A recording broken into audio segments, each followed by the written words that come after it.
Welcome to the Banker Lamp. Please enjoy the video. In this video, I will explain how to make green custard. To begin, ensure you have all your ingredients measured and ready. You will need about 1 pint of milk, 3 tablespoons of sugar, and 2 tablespoons of corn flour for the base.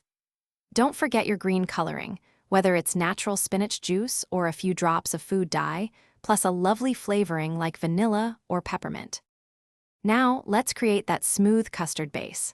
First, in a bowl, mix your 2 tablespoons of corn flour and 3 tablespoons of sugar with just a splash of milk to create a lump-free paste. Meanwhile, gently warm the rest of your milk in a saucepan until it's nearly boiling.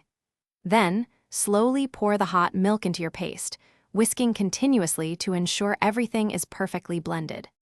With your base ready, it's time to add the magic. Pour the mixture back into the saucepan and cook it over a medium heat, stirring constantly.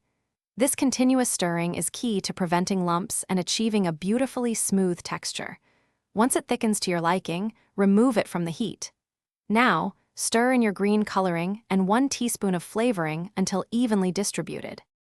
Almost there, carefully pour your warm, vibrant green custard into a serving dish or individual ramekins.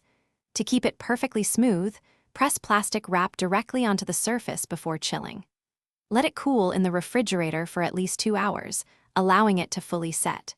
Your delicious green custard is now ready to be enjoyed, whether you prefer it warm or wonderfully chilled. Thanks for watching. If this was helpful, leave a like and consider subscribing. See you next time.